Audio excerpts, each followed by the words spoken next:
स्वागत है आपका मेरे YouTube चैनल में। आज हम लोग पढ़ने वाले हैं कक्षा 7वीं विषय हिंदी से पाठ 7 रात का मेहमान।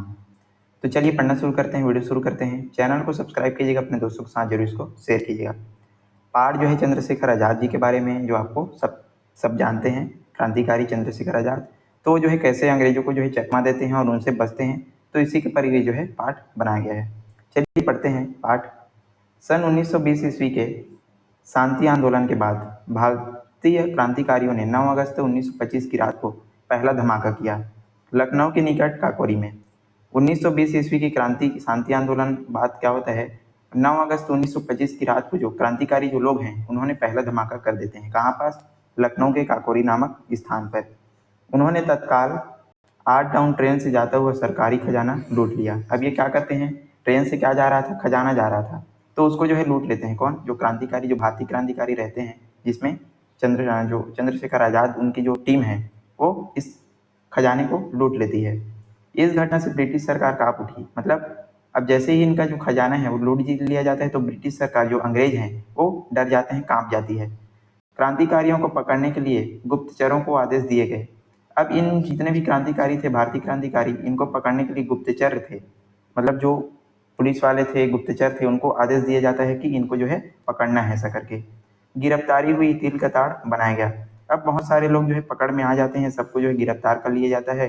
और तिल का ताड़ बनाना मतलब छोटी छोटी बात को जो है बड़ा बना दियाना, इसको बोलते हैं तिल का ताड़ बनाना। अब बहुत को फांसियों के फंदे नसीब हुए तो कईयों को आजन्म काला पानी। जितने भी क्रांतिकारी पकड़े जाते थे उनको गिरफ्तार कर लिया जाता था, कुछ को जो है फांसी के फंदे पर टांग दिया जाता था और कुछ को जो है काला पानी का सजा जो है दिया जाता था। वर्षों का ठोस क्रांतिकारी संगठन मिनटों में छिन्न भिन्न हो गया। अब वर्षों से इनका क्या था, संगठन था क्रांतिकारियों का, और ये कुछ ही मिनटों में सब क्या हो गया, छिन्न भिन्न। मतलब बहुत सारे लोग जो है गिरफ्तार हो गए, पकड़े गए। एक के बाद दूसरा क्रांतिकारी ब्रिटिश गुप्तचर विभाग की नजरों का शिकार हो गया था। धीरे धीरे सब जो है पकड़े जाते थे। सब जो है ब्रिटिश जो गुप्तचर थे उनका शिकार, मतलब जो पुलिस वाले हैं, इनको पकड़ लेते थे। किंतु उनके सेनापति कौन थे? चंद्रशेखर आजाद। फरारी की हालात में भी ब्रिटिश सेना से डटकर क्या कर रहे थे, लोहा ले रहे थे। मतलब जो चंद्रशेखर आजाद थे वो इनकी पकड़ में नहीं आते, वो भाग गए थे, फरार हो गए थे। और वो जो है ब्रिटिश सरकार से, मतलब जो अंग्रेज थे, उनसे सामना कर रहे थे। अब क्या होता है, उन्हीं दिनों की बात है, फरवरी सन 1930 का प्रथम सप्ताह, 1930 फरवरी महीना और पहला सप्ताह जो है चल रहा था, वहीं समय की ये जो है बात बताई जा रही है। जाड़ा अपने अंतिम जोश में था, बारिश तेज हो रही थी, बहुत जो है कड़ाके की ठंड जो है पड़ रही थी और बारिश भी बहुत तेजी से हो रही थी। रात 10 बजे लखनऊ चारबाग स्टेशन पर यात्रियों से अधिक तो पुलिस वाले ही थे, लेकिन 4-6 वर्दीधारी ही दिखाई दे रहे थे, बाकी सब सादे लिबास में थे। अब यहाँ पर लखनऊ के चारबाग स्टेशन, मतलब पुलिस रेलवे स्टेशन के पास बहुत सारे क्या थे, पुलिस वाले थे। पुलिस वाले क्यों थे? क्योंकि ये जो है चंद्रशेखर आजाद को पकड़ना चाहते थे। और इनमें से सिर्फ 2-4 ही लोग क्या पहने हुए थे, वर्दी पहने हुए थे, मतलब पुलिस का जो वर्दी है वो पहने हुए थे, और बाकी लोग ऐसी ही नॉर्मल भेष में थे, सादे। ठीक 10:15 बजे देहरादून एक्सप्रेस प्लेटफार्म नंबर 1 पर आकर के रुकी। अब क्या होता है, देहरादून एक्सप्रेस ठीक कितने, 10:15 बजे कहाँ पर रेलगाड़ी आती है और प्लेटफार्म नंबर 1 पर आकर के रुक जाती है। मुखबिर ने सूचना दी कि आज़ाद इसी गाड़ी से बनारस जाएंगे। अब जो मुखबिर है, जो खबरी होता है, उसको बोला जाता है मुखबिर। तो खबरी जो है सूचना देता है कि ये जो आज़ाद है, मतलब चंद्रशेखर आज़ाद, वो इसी गाड़ी से कहाँ जाएंगे, बनारस जाएंगे। अब सारे पुलिस वाले क्यों आए थे, चंद्रशेखर आज़ाद को पकड़ने के लिए। तो वहीं पर ये जो है उस प्लेटफार्म पर रुके हुए थे कि जैसे ही आज़ाद आएगा और हम इसको पकड़ लेंगे करके। उन्हें बीच में ही धर दबोचने के इरादे से पुलिस वालों ने गाड़ी का एक एक डिब्बा छान मारा, लेकिन चंद्रशेखर आज़ाद का पता न चला। अब जैसे ही ट्रेन आती है तो क्या होता है दोस्तों, सारे पुलिस वाले जो है डिब्बों को चेक करते हैं, एक एक करके, लेकिन चंद्रशेखर आज़ाद जो है नहीं मिलते, मतलब उनका पता नहीं चलता। गाड़ी छूटने के थोड़ी देर पहले ही एक गुप्तचर दौड़ता हुआ आया, पुलिस अफसर के पास आया और हाँफते हुए बोला कि आज़ाद तो एक साहब बहादुर के वेश में बाहर निकल गए। इंस्पेक्टर के चौंकने पर उसने गेट पर लाया प्रथम श्रेणी का एक टिकट भी उनके हाथ में बढ़ा दिया।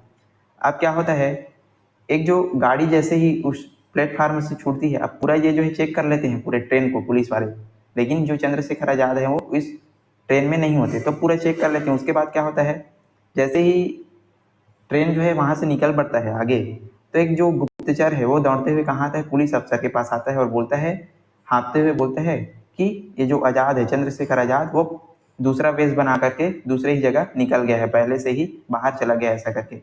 अब इंस्पेक्टर सब पुलिस वाले जो है चौंक पड़ते हैं कि ये कैसे हो गया, कहाँ चला गया ऐसा करके। तो जो देहरादून से बनारस तक का सफर था, पुलिस को चकमा देने के इरादे से आज़ाद बीच में ही उधर पड़े थे। टिकट के पीछे लिखा था, मुझे जीवित पकड़ना असंभव है, आज़ाद। अब ये क्या होता है, देहरादून और बनारस जाने वाले थे, बनारस ये जो है जा रहे थे कौन, चंद्रशेखर आज़ाद। तो ये जो है बीच में ही उतर जाते हैं, पुलिस को चकमा देने के लिए बीच में उतर जाते हैं और एक चिट्ठी में, एक टिकट के पीछे क्या लिख देते हैं कि मुझको जो है जीवित पकड़ना असंभव है ऐसा करके।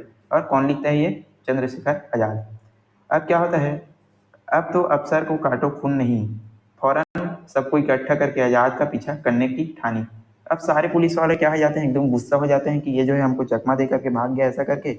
और सब जो है एकदम गुस्सा में क्या बोलते हैं कि सब अब इसको पकड़ना ही है किसी भी हालत में ऐसा करके, उसको पकड़ने की ठान लेते हैं। किसको, चंद्रशेखर आज़ाद को। सारे पुलिस वाले हाथ में अटैची लिए आज़ाद खराम खराम चलकर लाटूस रोड पर आए। तभी उन्होंने पीछे मुड़कर देखा, पुलिस के बहुत से जवान दौड़ते हुए उसी की ओर आ रहे थे।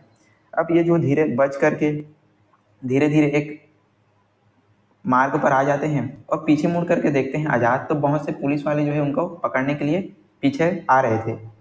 बांसमंडी चौराहे से वे तुरंत लाल कुएं की ओर मुड़े, चलने की रफ्तार तेज कर दी। अब जैसे ही उनको देखते हैं पुलिस वाले को, कौन, चंद्रशेखर आज़ाद, तो वो जो है अपना जो चलने का रफ्तार है वो बहुत तेज कर देते हैं। फिर हीटवे रोड पर आते आते एक सकरी गली से मुड़े, 3-4 मकान छोड़ करके सहसा उनके हाथ थपथपी दाहिनी की दरवाजे पर पड़ने लगी। अब ये जो है एक घर के पास पहुंच जाते हैं, एक मकान के पास, और वो जो है वहाँ का जो दरवाजा है वो खटखटाने लगते हैं, कौन, चंद्रशेखर आज़ाद। अब क्या होता है, क्षण भर में एक बुढ़िया ने कुंडी खोलकर पूछा, कौन? बहुत भीग गया हूँ, बारिश थमने तक शरण चाहता हूँ। अब जैसे ही वो दरवाजा खटखटाते हैं तो एक जो बुढ़िया व्यक्ति है वो दरवाजा को खोलती है और पूछती है, कौन हो ऐसा करके। तो चंद्रशेखर आज़ाद बोलते हैं, बहुत भीग गया हूँ माता, और क्या बोलता है, बारिश रुकने तक यहीं रहना चाहता हूँ ऐसा करके। यहाँ पर चित्र में देख सकते हैं, ये है चंद्रशेखर आज़ाद और ये बुढ़िया, दोनों की जो है बात हो रहा है। चंद्रशेखर आज़ाद बोलते हैं, इनके हाथ में क्या है, सूटकेस, पैसों से भरा हुआ है बैग है, जिसको उसने लूटा है। तो बोलते हैं कि मैं जो है भीग गया हूँ और पानी, बारिश हो रही तो बारिश के रुकने तक यहीं रहना चाहता हूँ ऐसा करके यहाँ पर बताया जा रहा है। टिमटिमाते हुए दिए की रोशनी आज़ाद के चेहरे पर पड़ी। अंदर आ जाओ बेटा, कहकर बुढ़िया ने दरवाजा खोल दिया। अब ये जो बुढ़िया है उसको बोलती है, अंदर आ जाओ बेटा ऐसा करके, वो जो है उनको घर में बुलाती है। मकान में दाखिल होते हुए आज़ाद ने झट कुंडी बंद कर दी, फिर आंगन पार करके दोनों अंदर चले गए। जैसे ही अंदर जाते हैं बुढ़िया के घर के अंदर, कौन, चंद्रशेखर आज़ाद, तो जो है दरवाजे को बंद कर देते हैं और दोनों जो है आंगन की तरफ चल पड़ते हैं। तख्त पर बैठने का इशारा करके बुढ़िया ने दिया वहीं दीवट पर रख दिया और कमरे से धोती निकाली। धोती जनानी थी, देखते ही उसे हंसी आ गई। अब क्या होता है, वो जो बुढ़िया है उस दिए को, ये जो दिया पकड़ी है उसको वहीं पर रख देती है उजाला करने के लिए, और वहां से अपने कमरे से एक धोती निकालती है। किसके लिए, आज़ाद के लिए, क्योंकि वो जो है भीग गए थे। बिटिया की है, घर में कोई मर्द नहीं है, बुढ़िया ने कहा। अब वो जो धोती है वो किसकी थी, उसकी, उस बुढ़िया के बेटी की थी। बिटिया की है ऐसा करके वो जो बताती है और बोलती है कि हमारे घर कोई भी मर्द नहीं है ऐसा करके बुढ़िया ने उनको बताता है। आज़ाद चुप रहे, केवल तौलिए से इस्तेमाल में लाए। चंद्रशेखर आज़ाद जो है कुछ भी नहीं बोलते, वो जो है चुपचाप रहते हैं, केवल जो तौलिया है उसको उपयोग में लेते हैं, अपना जो हाथ है जो भीगा है, सिर वगैरह पोंछते हैं। क्या नाम है तुम्हारा, बुढ़िया ने बड़े स्नेह से पूछा। जो बुढ़िया रहती है वो चंद्रशेखर आज़ाद को बोलती है कि बेटा क्या नाम है तुम्हारा ऐसा करके। जीवन में कभी झूठ तो बोले नहीं और सच बोलने की इस समय इच्छा नहीं है, आज़ाद बोले। आज़ाद क्या बोलते हैं कि माता, मैं जीवन में कभी झूठ नहीं बोला हूँ और इस समय मैं सच बोलने की इच्छा नहीं हो रही है ऐसा करके। क्यों, सच बोलने में डर है, जो भी हो सच कहो। फिर बुढ़िया बोलती है, तुम जो भी हो सच सच बताओ ऐसा करके उसको बोलती है। चंद्रशेखर आज़ाद, आज़ाद ने कहा, मतलब अब चंद्रशेखर आज़ाद बोलते हैं कि मेरा नाम क्या है, चंद्रशेखर आज़ाद है ऐसा करके। जो फरार है वही आज़ाद, जिसकी जिंदा या मुर्दा गिरफ्तारी के लिए सरकार ने 15,000 रुपयों का इनाम घोषित किया है, बुढ़िया चौंकी। बुढ़िया बोलती है, जैसे ही चंद्रशेखर आज़ाद उनका नाम बताते हैं कि मैं क्या हूँ, चंद्रशेखर आज़ाद हूँ ऐसा करके, तो बुढ़िया बोलती है, तुम वही चंद्रशेखर आज़ाद हो क्या, जिसको सरकार ने पकड़ने के लिए कितना 15,000 का क्या रखा है, इनाम घोषित किया है क्या ऐसा करके। और बुढ़िया चौंक जाती है, जी वही, तुम्हारा अपराध। तो बुढ़िया जो है चंद्रशेखर बोलते हैं कि हाँ मैं वही चंद्रशेखर आज़ाद हूँ जिसको जो है सरकार पकड़ रही है, पुलिस वाले मेरे पीछे पड़े हैं, ऐसा करके सारी चीज़ें बोलते हैं। तो बुढ़िया बोलती है तुमने क्या अपराध किया है बेटा, ऐसा करके। तो देशभक्ति, मैं किसी भारतीय को रोटी कपड़ा और मकान के लिए दर दर भटकते नहीं देख सकता। अंग्रेजी शासन अब सहन नहीं होता। भारत माँ के पैरों की बेड़ियां तोड़ने को संकल्प लिया है, बस यही अपराध है मेरा, आज़ाद आवेश में कहते हैं। अब जैसे ही बुढ़िया पूछती है कि तुमने जो है क्या अपराध कर लिया है, क्यों पुलिस जो है तुम्हारे पीछे पड़े हैं बेटा, ऐसा करके चंद्रशेखर आज़ाद को बोलते हैं। तो चंद्रशेखर आज़ाद क्या बोलते हैं कि मैं क्या हूँ, देशभक्त हूँ, और यही मेरा क्या है, अपराध है। और मैं इस देश को, इस भारत माँ को अंग्रेजों के शासन से क्या करना चाहता हूँ, मुक्त कराना चाहता हूँ, ऐसा करके वो जो है बड़े ही गुस्से में बोलते हैं। धन्य है तुम्हारा संकल्प, धन्य है वह माँ जिसने कोख में ऐसे लाल को जन्मा, तुम्हारे दर्शन पाकर मैं धन्य हुई। अब बुढ़िया बोलती है कि तुम बहुत भाग्यशाली हो, मैं बहुत धन्य हो गई कि तुमको तुम्हारा जो है दर्शन मिला बेटा, ऐसा करके दोनों के बीच बातचीत चलता है। आज़ाद ने बुढ़िया को उस टिमटिमाते हुए दिए की रोशनी से गौर से देखा। उसकी आयु 25 वर्ष से ऊपर होगी। उसके तेजस्वी मुख और निश्चल नेत्रों से लगा कि वह किसी कुलीन परिवार की पढ़ी लिखी निधन महिला है। अब वो जो बुढ़िया है उसको चेहरे को अच्छे से देखती है, इस अपने जो टिमटिमाता जो दिया था, तो आज़ाद की उम्र कितनी थी, 25 वर्ष थी, और वो जो है बहुत उसको अच्छे से देखती है। तभी अचानक बुढ़िया को खांसी का दौरा उठा, ऊपर कमरे से निकलकर कोई तेजी से नीचे की ओर आ लपका। अचानक से जो बुढ़िया रहती है उसको जो है क्या होता है, खांसी आ जाता है, तो ऊपर से कमरे से ऊपर कोई तेजी से नीचे दौड़ करके आता है। आज़ाद वही कोने में छिप गए। अब जैसे ही उसको लगता है कि कोई आ रहा है ऐसा करके, तो चंद्रशेखर आज़ाद जो है छुप जाते हैं। वह बुढ़िया की इकलौती बेटी कल्पना थी। जो नीचे उतर के आई वो कौन थी, बुढ़िया की बेटी थी, जिसका क्या नाम था, कल्पना। ऊपर कमरे में बैठी पड़ रही थी। माँ को उठा दौरा सुनकर तुरंत भागी भागी नीचे आई और उनकी पीठ सहलाने लगी। अब जैसे ही उनकी माँ जो है खांसी उनको दौरा आता है, तो उनकी जो बेटी है जो ऊपर कमरे में पड़ रही थी वो दौड़ करके आती है और उसकी पीठ जो है सहलाने लगती है। फिर कटोरी में 2 घूंट पानी पीने ले दिया। अब उसको जो है पानी वगैरह पिलाती है अपनी माँ को। कौन, उसकी जो बेटी कल्पना है वो। स्वस्थ होकर बुढ़िया भौचक्की से इधर उधर देखने लगी। लड़की सहम गई, पूछा क्या है माँ, किसे देख रही हो। अब जैसे ही जो बुढ़िया है वो क्या होती है, स्वस्थ होती है, तो इधर उधर देखने लगती है। तो उसकी जो बेटी कल्पना है पूछती है क्या हो गया माँ, किसको देख रही हो, ऐसा करके। वह कहाँ गया जो अभी मुझसे बातें कर रहा था। बुढ़िया बोलती है कि चंद्रशेखर आज़ाद कहाँ गया जो मुझसे अभी बातें कर रहा था, ऐसा करके वो जो इधर उधर देखने लगती है। कल्पना ने आज़ाद की ओर देखा और माँ से पूछा ये कौन है माँ। अब वो जो कल्पना है, जो बेटी है जो ऊपर पड़ रही थी, वो आज़ाद की तरफ, चंद्रशेखर आज़ाद की तरफ देखती है और बोलती है कि ये कौन है माँ, ऐसा करके उसको पूछती है। रात का मेहमान बड़ा योग्य और समझदार व्यक्ति है। उसकी जो बुढ़िया है वो बोलती, कौन बोलती है, ये है मेहमान है हमारे, बहुत ही योग्य और समझदार व्यक्ति हैं।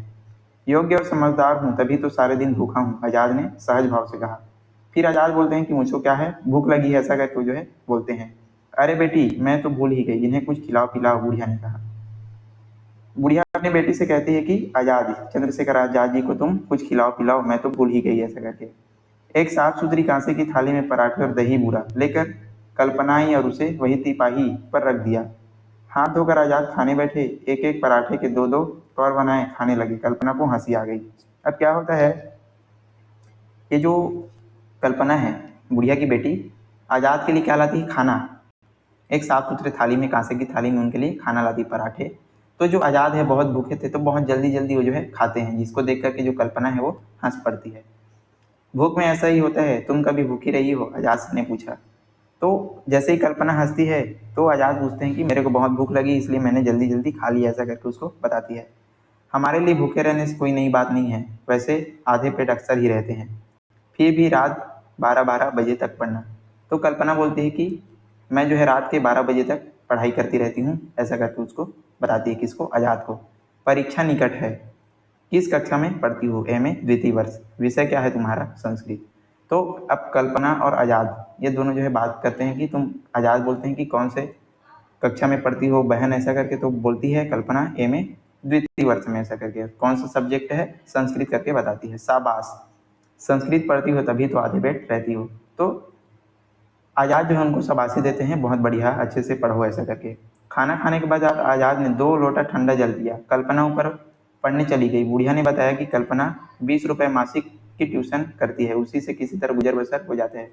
उसकी शादी भी करनी है, लड़का है तो नज़र में, लेकिन पैसे की समस्या मुंह बाएं खड़ी है।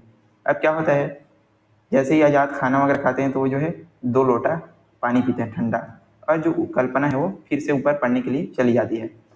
अब ये जो बुढ़िया है वो बोलती है कि ये जो है कल्पना है वो क्या पढ़ाती है, ट्यूशन पढ़ाती है, और इसका क्या करना है, हमको शादी करना है, लड़का भी है नज़र में लेकिन हमारे पास पैसे नहीं है, ऐसा करके उसको बोलती है। मतलब ट्यूशन पढ़ाती है, लड़का भी इनके नज़र में है, तो शादी इसका करना है अच्छे से, ऐसा करके।